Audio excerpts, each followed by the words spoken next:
भगवान बुद्ध और दुख का कारण। ये कहानी उन दिनों की है जब भगवान बुद्ध अपने शिष्यों के साथ गांव-गांव घूमकर लोगों को सत्य और धर्म का उपदेश दिया करते थे। एक बार वे एक गांव में गए जहां एक महिला उनके पास अपनी समस्या लेकर आई। महिला का नाम किशोरी था। वह बेहद दुखी थी क्योंकि उसके इकलौते बेटे की अचानक मृत्यु हो गई थी। वह अपने बेटे से बहुत प्रेम करती थी और उसकी मृत्यु ने उसे पूरी तरह तोड़ दिया था। किशोरी की प्रार्थना महिला रोते हुए भगवान बुद्ध के पास आई और कहा, गुरुदेव, आप महान हैं। आप में असंभव को संभव करने की शक्ति है। कृपया मेरे बेटे को वापस जिंदा कर दीजिए। मैं उसके बिना नहीं रह सकती। बुद्ध ने शांतिपूर्ण स्वर में कहा, मैं तुम्हारी मदद जरूर करूंगा, लेकिन पहले तुम्हें छोटा सा काम करना होगा। महिला ने तुरंत कहा, गुरुदेव, मैं कुछ भी करने के लिए तैयार हूँ, बस मेरे बेटे को जिंदा कर दीजिए। बुद्ध की शर्त। बुद्ध ने कहा, तुम्हें इस गांव में जाना होगा और एक ऐसा घर ढूंढना होगा जहाँ कभी कोई दुख या मृत्यु न हुई हो।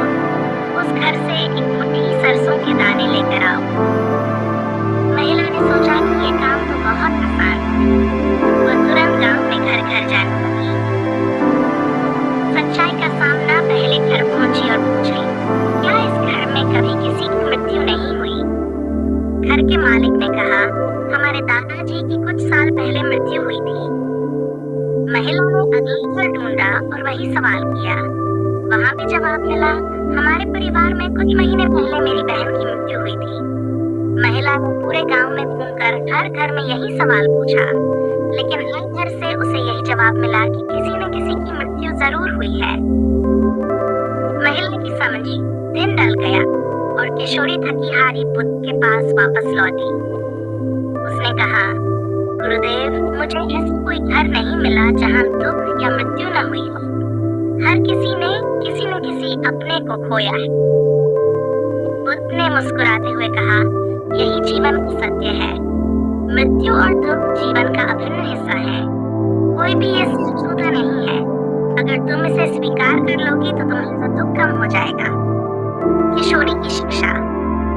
किशोरी ने समझ लिया कि उसे अपने बेटे की मृत्यु को स्वीकार करना होगा। उसने बुद्ध के चरणों में सिर झुका दिया और कहा, गुरुदेव, अब मैं समझ गई हूँ। मैं अपनी तकलीफ को स्वीकार करूंगी और अपने जीवन को आगे बढ़ाने की कोशिश करूंगी। शिक्षा। दुख और मृत्यु जीवन का हिस्सा है। इन्हें स्वीकार करना और आगे बढ़ना ही सच्ची शांति और मुक्ति का मार्ग है।